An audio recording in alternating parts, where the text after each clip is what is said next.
Saving is cool, but investing is way better in their children. So even if they lost everything, it wouldn't matter. They have plenty of time to earn it back. If you're not familiar with investing, most investors do their most risky investing at their early parts of their years. And as they get older and closer to retirement, you'll want to take less risk because you have less time to make it up. Like I'm MJ and Dash Jackson and Jordan. Boy, I'm killing y'all, y'all boring. Time to give the world what they really need. That's the HOMIE going on a damn tribe. My name is Darius Lester, your financial philosopher, and this is Mammoth Money Mindset. And today I want to give some notes, tips, hints, tricks, whatever you want to call it, for the parents, right? For new parents, old parents, fresh parents, crusty parents, whatever, all parents. Here are 5 things that you need to do to set up your child for financial success. As a new parent myself, I believe that all of us definitely want our children to be much better than we are currently and that we ever will be, just period. We want them to be just greater versions of ourselves. And I think an amazing way to do that is to set them up financially. And I don't mean just with dollar bills, set them up with assets, set them up with dollars, set them up with mentality. That's the most important hint. But I'm going to go over 5 things that you can do right now to start the process in setting your child up for financial success. All right. So number 5, we'll count downwards. Number 5 will be a high yielding savings account or a certificate of deposit. Either way, you're putting money into it, getting a decent rate of return on the money that's sitting there. So the reason I have this as number 5 is because I feel like it's something everybody can do right now.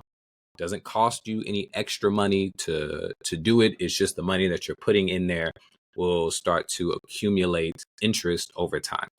The reason I can bring this up is because myself and maybe some of you were taught about saving when you were younger from your parents. Hey, it's important to save. But I was never taught how to save. I was never taught where to save. I just got a random bank account and it has a savings option. I was like, cool, I put my money into that and that's my savings. Later on in life, I found out about high yield savings and I found out that I was missing out on 500%, 500 times the amount of interest I was earning. Like actual numbers are things like Bank of America and USAA give out 0.01% of interest annually. 0.01%. To make that another way, it's 0.0001 times whatever money you put into that account. That's why you always see little change and coins pop up in your account, every month. But a high yield savings account, right now they're looking at, I think an average is probably around 4.5. Some get up into the 5, some are a little lower, but we'll just say 4.5 for neutrality's sake.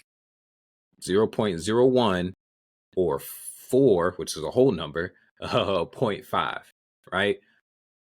World of difference. If you get the 5, that's where I got the 500 times from.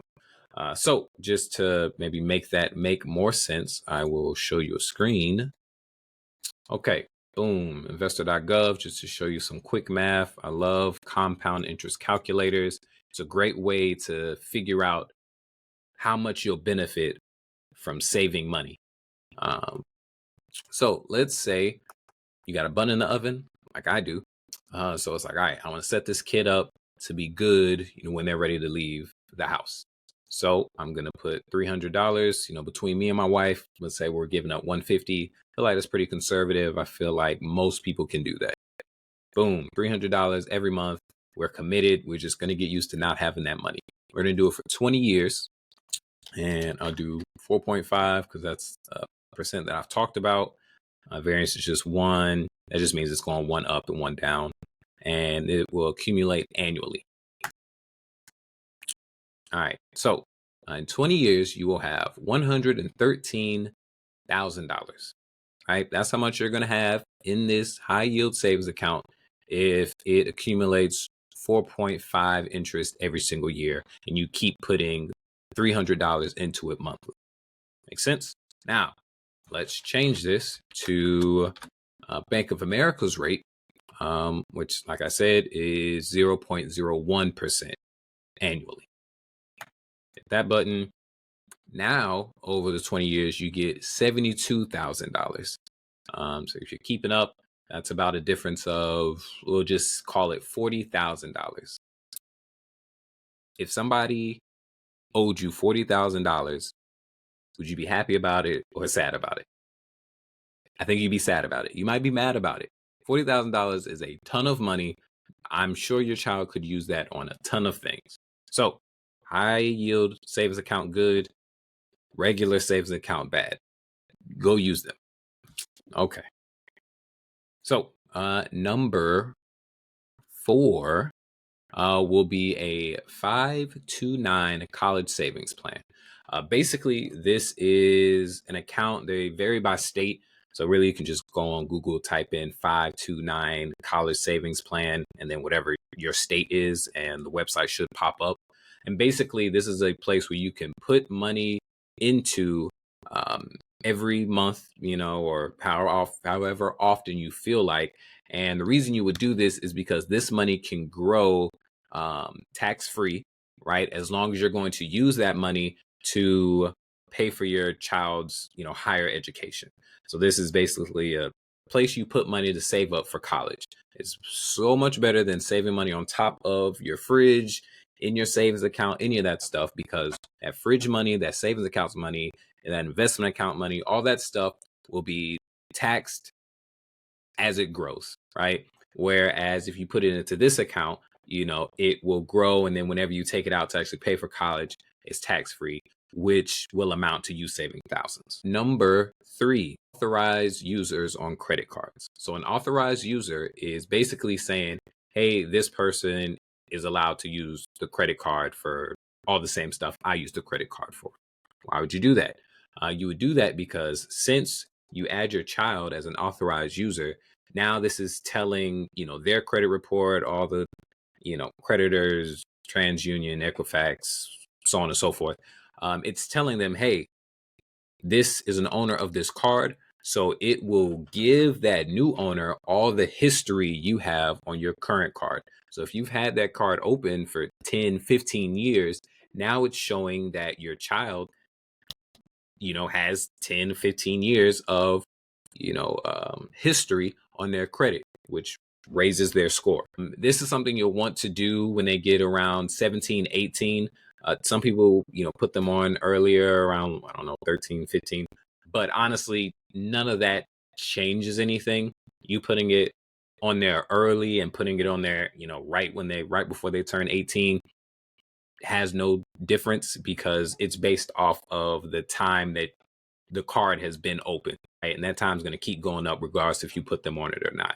So people that should do this are people that have a long history on their credit card, people that have a low balance on their credit card, and people that have a high credit limit, right? The amount of money you're allowed to charge to that card on their credit card. Please, please, please do not put your child on your credit card if you're not good with your credit card. If you know that you're just charging stuff to it, making minimum payments, not making payments, missing payments, please do not put your child on that, because now you're doing the opposite. You're hurting your child and you're going to mess up their future by doing so. This is only for responsible credit users. Add your child as an authorized user. It will help their credit score go up. So then when they get their own card, they can have a better rate, have a higher credit limit, so on and so forth. So number 2, custodial accounts. So with custodial accounts, I'm talking investments. I think it is super duper helpful to a child if they learn about investing early. So very similar to saving, honestly.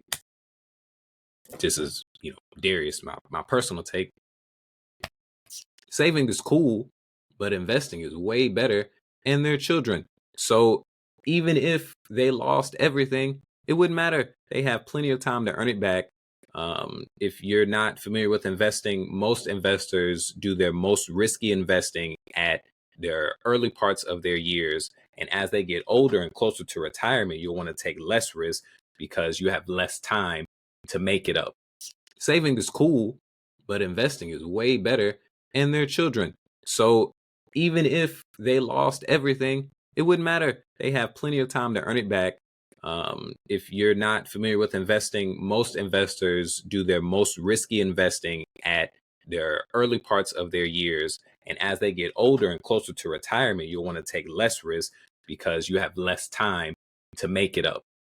So be risky, learn all the ropes, do whatever you need to do, get them introduced to it early, give them a custodial account. You still have ownership over that account. You help them manage it. But when they become 18, it transfers, and that account, all the assets in it, all the stocks, whatever you have, become theirs. And they can go on and, try to be successful on their own.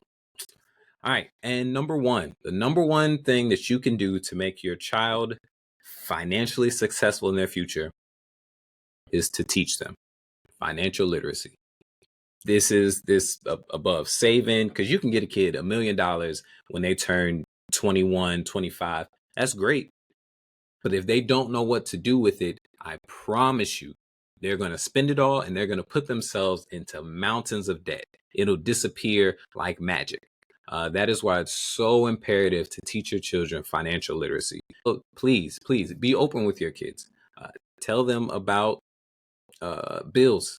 When bills come, be like, hey, Johnny, I gotta pay $200 for water, $150 for electric. I don't know why your water is higher than your electric. Don't worry about it. This is how much the mortgage is. Here's how much I actually made this month. So all of this is already gone because of these bills that we need to keep the lights on in this house. This is why I tell you to turn the lights off, because this is cutting into the rest of this. So when you leave the lights on every night, but then you want these games and these toys and Fortnite skins, here's the imbalance. Here's why I can't get these things for you. Don't withhold that information. I don't know why. I've been trying to learn as I've become an adult myself. I have no idea why parents do that. I don't know if you're embarrassed. Get over it. Get over yourself. Stop being embarrassed. Tell your kids the truth about being an adult. Tell them about bills. Tell them about earnings, wages. Tell them about promotions. Tell them about investments. Tell them about debt. Don't let them get blindsided when they become an adult just because you were. Regardless if you're great with your finances or terrible with your finances, you have information that you can share with them to help them be better than they would be without that information. That's my 2 cents on it. Take it or leave it. Again, my name is Darius Lester, your financial philosopher.